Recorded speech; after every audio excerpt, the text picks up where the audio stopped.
And today I am here to introduce Michael Leytem and his topic on the psychology of motivation and flow. So Michael Leytem has been a leadership coach and talent management consultant since 2011. He has worked with hundreds of Fortune 500 leaders to customize talent strategies and leadership solutions that drive personal and organizational growth. As an author and published academic with an MA in industrial organizational psychology, Michael has studied the mental processes and social pressures that influence effective leadership. His lifelong passion for leadership, psychology, and mindfulness transcends throughout his work and interactions with others. So if you have any questions today or any interactive comments, please add those to the chat box that you will find at the bottom of the screen. I will save time at the end of the webinar to answer any questions. And with that, we get the next 30 minutes with Michael. So thank you, Michael. Thank you, Teresa. I am excited to be here to talk all things psychology, motivation, and flow. I'm happy you're here to join me today, and I can't make any promises that I'm going to be able to cover everything, in the universe of motivation, but I am hoping that I can leave you with a few nuggets of information to help yourself and those on your team. A little bit about me, not too much because Teresa already gave the intro, but I do lead a company called Catching Leadership, and we've published a couple books. The first one was called Catching Leadership, and then Keep Your Head in the Wind was the more recent book in 2024. We are a leadership development consulting firm. We do talent management, performance management, succession planning type consulting engagements. I do some speaking engagements, and then also we have some cool experiences. We take leaders on retreats, and sometimes we incorporate fly fishing and different activities like that to help people practice mindfulness as well as leadership skills. I am based out of Galena, Illinois, and I originally grew up in Cascade, Iowa, so definitely have some connections to Eastern Iowa. So, what can you expect today? Well, there's kind of three major buckets we'll be talking about: different types of motivation, psychological flow, and then the jobs characteristic model, which will kind of package a lot of what we talk about in the first two sections. Before we get into that, though, I want you to grab something to write with, and I want you to think about all the reasons you show up to work each day. No right or wrong answers here. Just create a list. Why do you show up for work each and every day?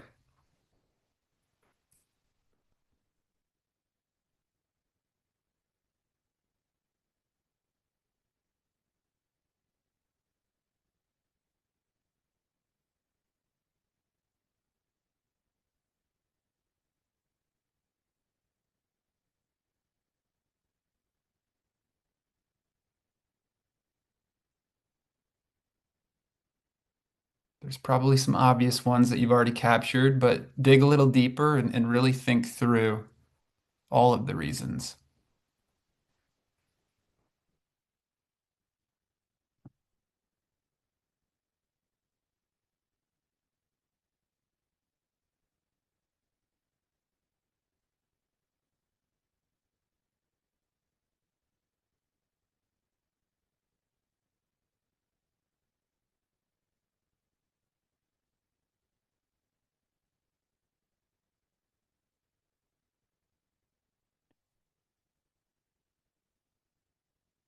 Okay, I'm going to give you about 10 more seconds here.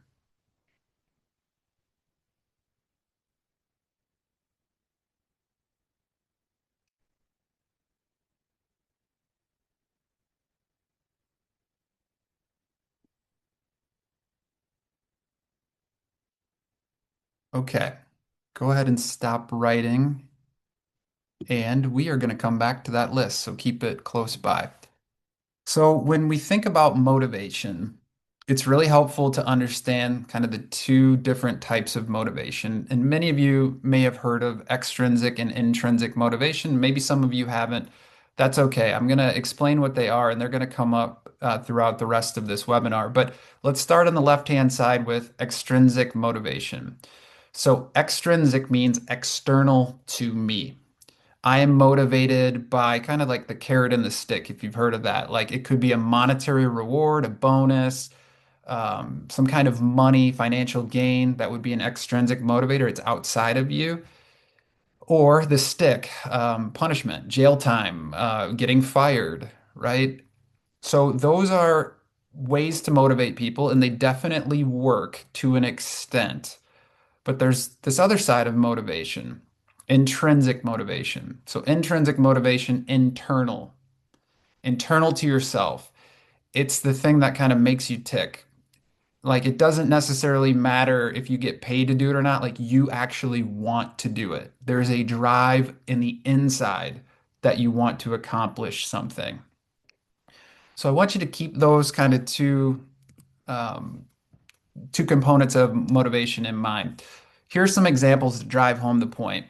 Extrinsic, I mentioned salary, benefits, promotion title, could be fame, um, job security, performance reviews, whatever it might be.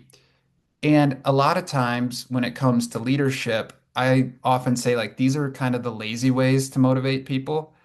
Of course, money's important, and it's okay if you put money down on your list, right? Like people need to get paid to live, but if you're only ever, motivating people through fear, you're going to get in trouble if you don't listen to me. Or here, I'll give you another bonus check. Like you're only going to get so far because there's a lot of research you can see here on the bottom the power of intrinsic motivation when it comes to employee performance, job satisfaction, the impact it can have on organizational culture. So, what are some of those examples of intrinsic motivation? That sense of purpose, that meaning, autonomy, the passion for the work, the enjoyment. Maybe, if you're a teacher, it's that feeling you get when the light bulb goes off in a student's mind, right? Creative outlet. It could be relationships, whatever it might be, but it's that thing that gets you out of bed and it kind of warms your soul in a way. Those are intrinsic motivators. So let's come back to your list. And I want you to go ahead and tally up all of the reasons why you show up for work and how many of them are extrinsic factors. So, paycheck. Many of you probably have that on there. And again, no right or wrong answers here, but how many of them are intrinsic? And as you go through this process, thinking through that, I'm not going to tell you there's a right or wrong balance per se. We're all motivated by both, but it should be quite clear if everything is extrinsic motivation for why you show up for work, chances are you're probably not super satisfied or thrilled about it. And vice versa. If things are intrinsically motivating to you, maybe you do have, a good role and you find a lot of purpose and meaning and value in the work that you do. Real funny story here as you're kind of going through the tally here. I had a leader as part of a workshop program I was doing for a local company in Dubuque. And he knew the difference between extrinsic and intrinsic motivation. He went through the same exercise, but he said, something that dawned on him is when he had conversations with his children, he always explained why he does what he does in extrinsic ways. Daddy, why are you going to work? Well, I go to work to make money. And he's like, after going through this exercise, I really want to start explaining the intrinsic motivators of why I go to work too. So take that for what it's worth.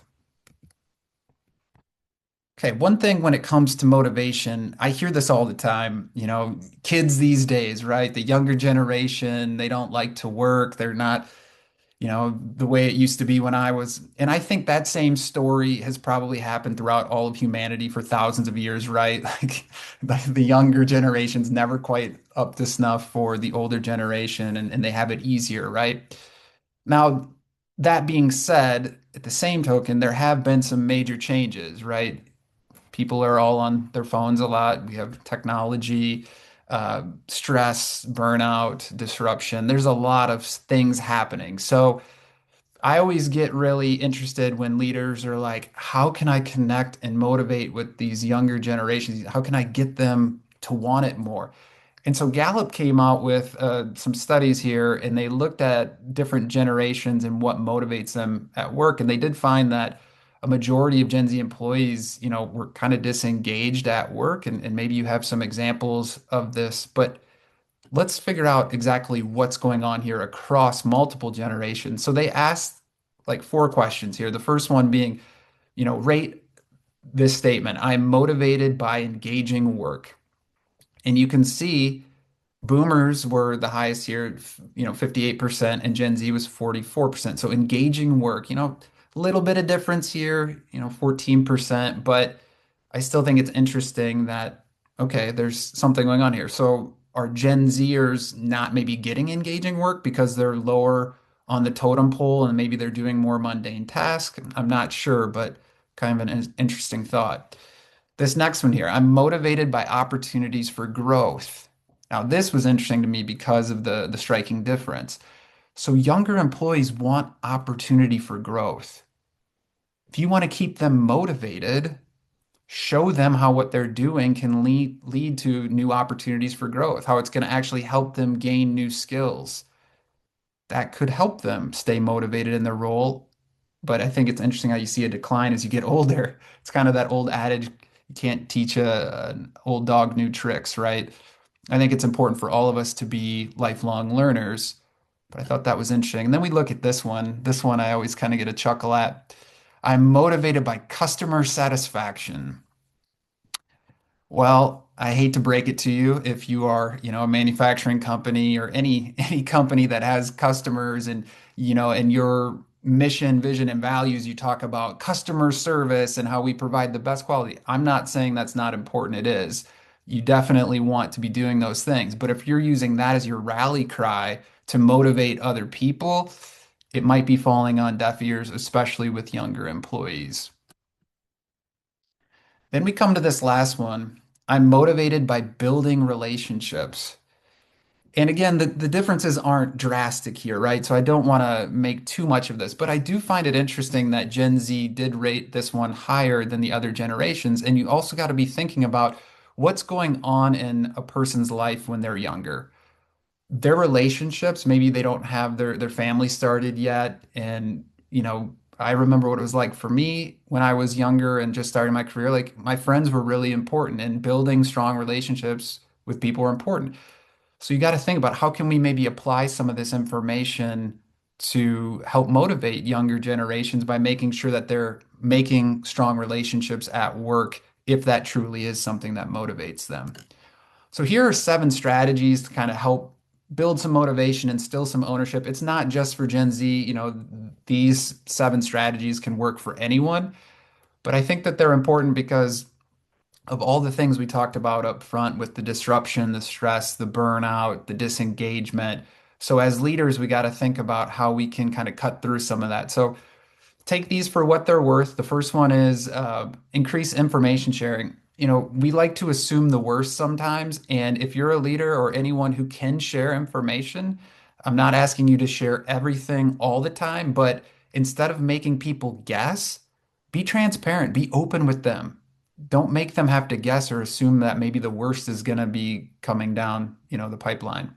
The second piece, show employees paths to career progression. Well, that goes with that opportunities for growth piece that we talked about. Explain how their individual contributions matter. Are they valued? Or do you just look at them as a commodity? The fourth one, give them room for autonomy. You want to kill motivation, be a micromanager. That will kill motivation for sure. Provide feedback to demonstrate that you are invested in their success. People are hungry for feedback, yet sometimes we're conflict avoidant or we don't want to give it or we don't know how to say it or we're just too busy. We have to keep making sure that we're coaching and developing people if we want to keep them engaged and motivated. Harness community and connection to engage and empower them. It's really important, especially for young people, to know how their work impacts the community and society at large. And then the last one, prioritize wellness and mental health to show that you care. Ask them questions about themselves and let them know that it's okay that they don't have to put up a facade. Like it's really important that people feel like they can be themselves and that they have psychological safety in the workplace if you truly want to keep them engaged and motivated. So now we talk about motivation and flow. And I often use this picture of these mountains and this stream kind of going through it. And I think when it comes to flow, sometimes people get confused with that term because people can say things like, hey, just chill out and go with the flow, or I'm in my workflow right now. And there's just a lot of different kind of flow usages, if you will. So I always try to bifurcate it between philosophical flow, which I'll explain right here, and then psychological flow. And we're going to focus more on the psychological flow part of it. But philosophical flow, the way I like to think about it is imagine that you're kind of floating down this stream of life, if you will. And you have a current naturally. Life is kind of propelling you in certain ways. Some of them were never in your control, like your genetics, for instance, but it gave you a predisposition to certain things. Maybe you were born with certain talents or whatnot. Now, in our lives, there's going to be challenges like this boulder. Are we going to spend our time trying to paddle back upstream when the natural flow of life is taking us in that direction? Or are we going to use the current to our advantage, plan for it, and then come around the bend by using our strengths and not being afraid of those challenges, but leaning into them and kind of going with the flow of life, opening up our grip, not needing the control and not going backwards because we're afraid of something. So when I say philosophical flow, that's what I'm talking about, going with your strengths, going with the flow of life, not needing to be in control of everything. But when we get to psychological flow, this is the flow that really impacts motivation. And that's why I want to spend a little bit of time here explaining what psychological flow is. So, meal high Csikszentmihalyi. I know that's a tough name to say. It was grilled into my brain in graduate school, but meal high Csikszentmihalyi was one of the fathers of positive psychology.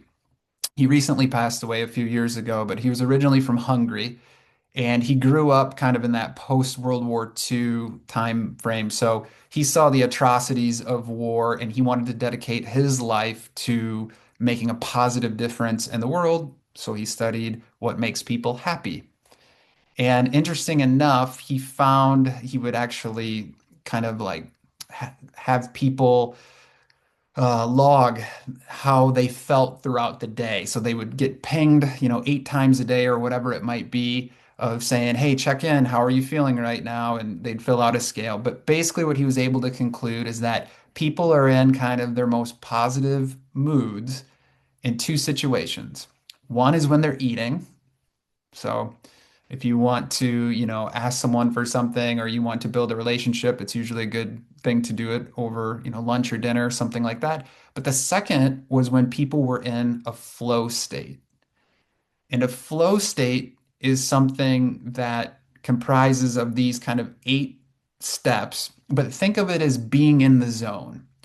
There's probably been a time in your life that you've been in the zone in an activity, you're like in full immersion and it felt really good and it was weird, like time kind of got away from you a little bit, but you were just like totally locked in. Chances are you were in a flow state. So Meal High came up with these 8 characteristics. The first one is complete concentration on the task. So when you're in a flow state, like I just said, you're locked into the task. Like you're focusing on a single thing. You're not multitasking. The second piece, clarity of goals and reward in mind and immediate feedback. You know what it is you're trying to accomplish, and you're getting feedback about how well you're doing in the moment so that you can make little, changes or tweaks to it as you're concentrating on the task. That third one, transformation of time, speeding up or slowing down. That's that kind of warp, that time warp you're in. Or like, oh my gosh, an hour just went by. It felt like 5 minutes, right? The fourth one, the experience is intrinsically rewarding. We just talked about intrinsic motivation. Like it actually feels good to do this activity. It's challenging, but it's also like fun and exciting. The fifth step, it can feel effortless or at ease. Even though you're locked in and you're like really concentrating hard, there's a natural ease to it. You're not forcing it. The sixth step, there's a balance between the challenge and the skill. It's not too easy, it's not too hard. The seventh step, actions and awareness are merged, so you lose like self-conscious rumination. You can't be in a flow state if you're worrying about the past or worrying about something in the future. Like your mind is so locked in on the thing that like it doesn't have a chance to spiral out and think about other things. And then the last one, there's a feeling that you're in control over the task. So even though it is challenging, you got this, right? Like, I got this. I just got to focus, but I got this. So those are the 8 characteristics of flow. And these are some example of flow activities that maybe you've found yourself in before, playing an instrument and kind of getting dialed in to learning some new chords or a new song. Surfing, where you really have to pay attention to your balance and riding the wave and getting that feedback from the water. Painting, right? You're kind of in the zone painting and you're really dialed into what it is you're creating. I know for me playing basketball, sometimes I can even get into a flow state where you're just really concentrating on the game. I'm not thinking about work or taxes or anything else. Like, I'm just in the game of basketball. Rock climbing, writing, whatever it is for you, think about your hobbies, think about the things that have put you in the zone. So those are flow activities. But we want to come back to work. So what are work examples that get you into a flow state?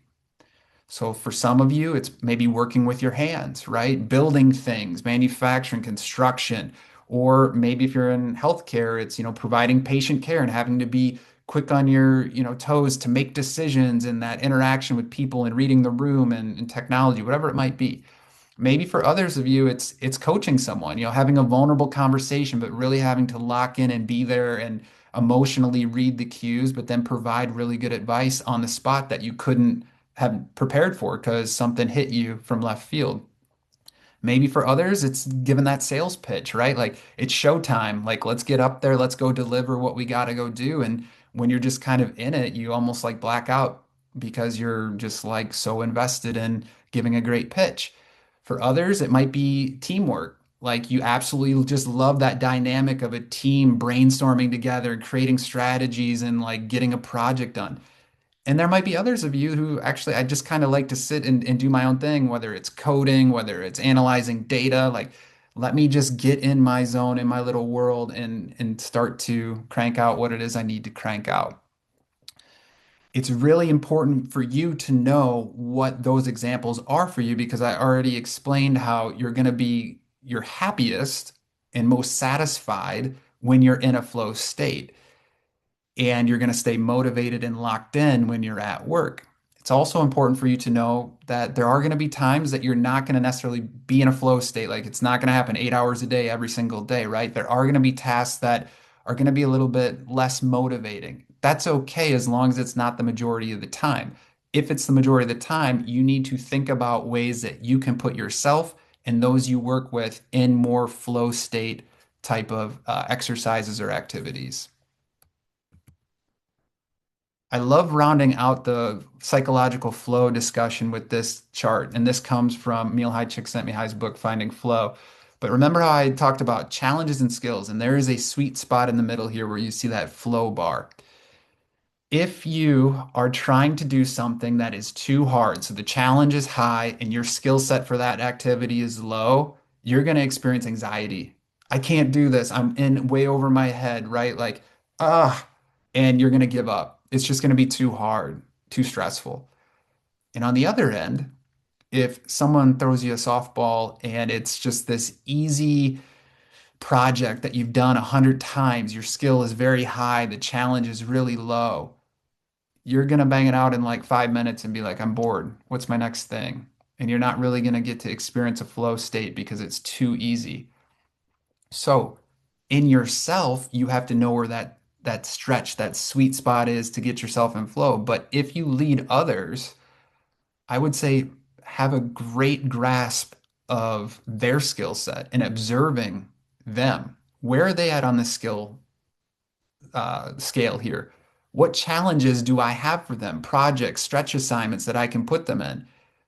And if you are doing a great job as a leader and getting them into a flow state more times than not throughout their workday, chances are they're going to stay motivated, they're going to stay productive, and they're going to be happier. But it does take time on your part to really know your people. So let's talk here in this last section about jobs themselves. A lot of times, I think we look at the individual and we say so and so is just not motivated. And sure, there may be some people who are less motivated than others, less of a self-starter, let's say. But that's kind of the easy label to give. I think studying industrial organizational psychology, it really helped me think about how, there is a job out there for everyone. It's just a matter of kind of finding the right job for people to keep them motivated. So here's a model called Job Characteristics Model. It's an oldie but goodie. And it really comes up with these five different dimensions that we should be examining jobs in to kind of enrich them so that people can stay more motivated in their roles and more productive and all those good things that we've already talked about. So the first one is skill variety. This is the degree to which a role requires different skills. If you want to keep someone motivated, don't ask them to show up to work and do the exact same mundane task. Imagine you show up to work, you park in the same spot, you go in the same door, you sit at the same desk, and you do the same monotonous thing day in and day out. And then we say, well, why aren't they motivated, right? Like, yes, they might have to do that for a little bit, but is there a way for us to kind of have them on different activities to keep their brain fresh, to keep their energy fresh?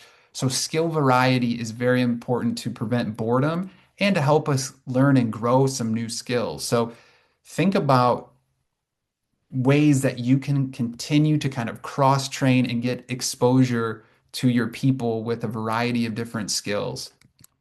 The second one is task identity. So this is that sense of accomplishment that someone has actually completed a task from start to finish.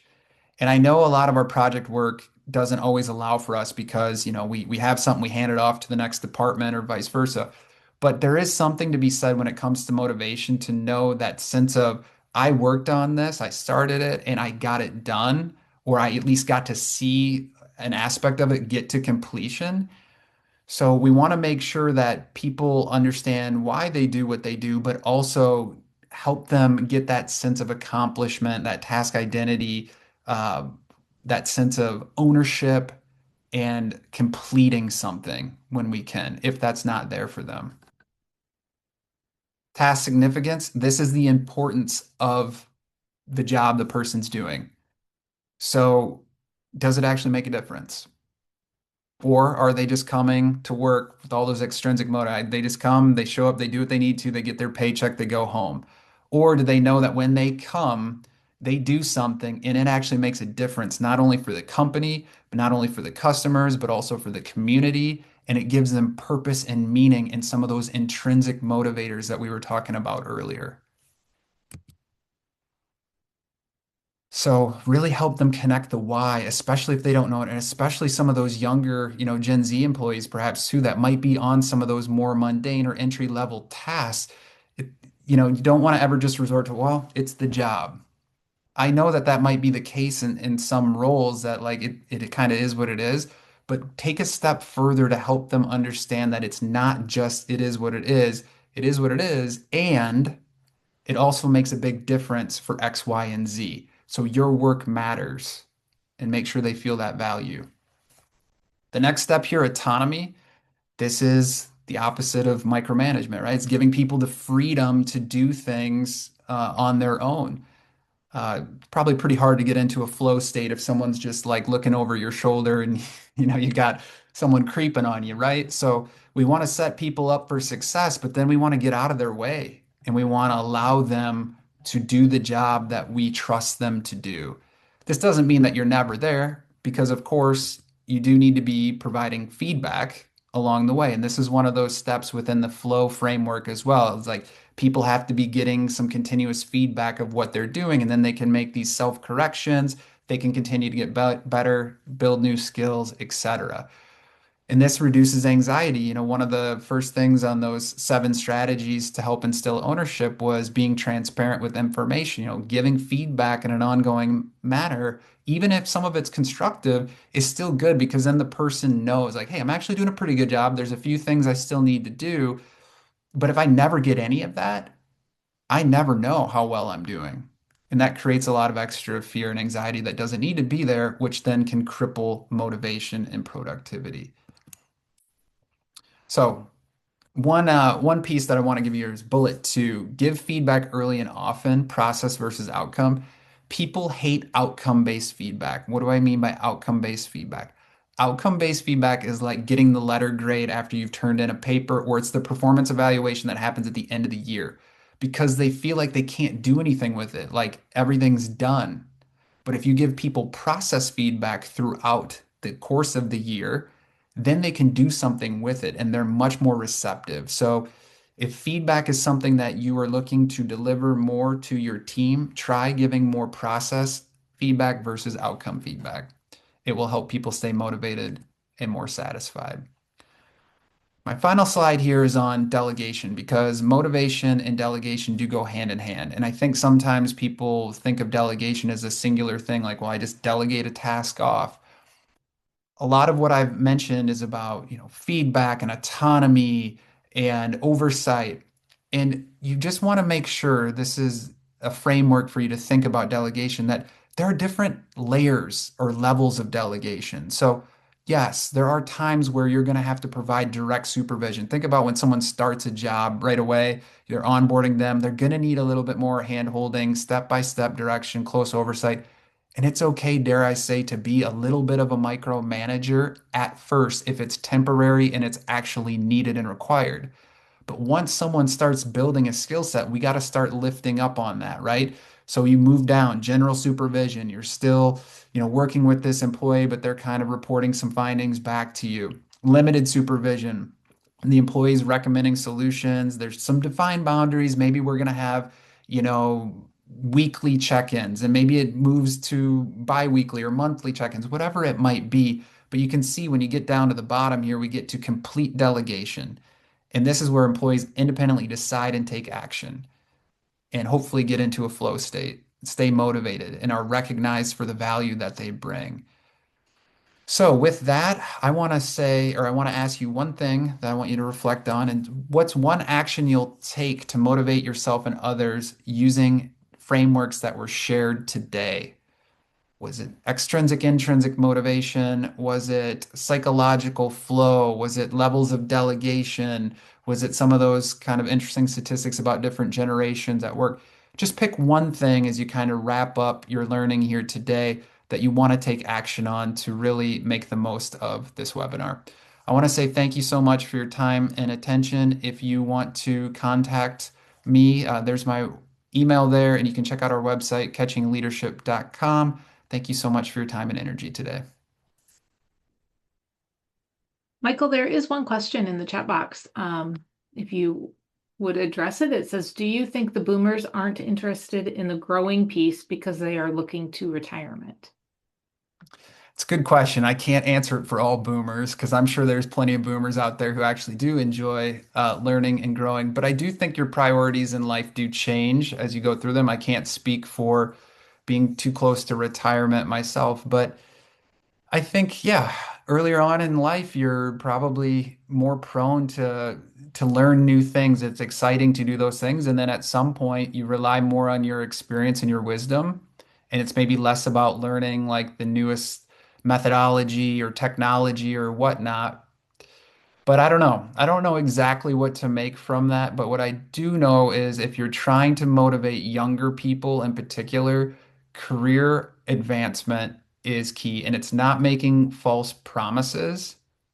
It's about really thinking about what they're good at, where their gaps are, helping them through, and what opportunities are coming uh, available in the near future for them to find their career path. That's always going to be, something that's important. With the boomer, maybe their career path, they're kind of like, I'm locked in and yeah, I'm getting closer to retirement. So as much as I'd like that opportunity, I may pass.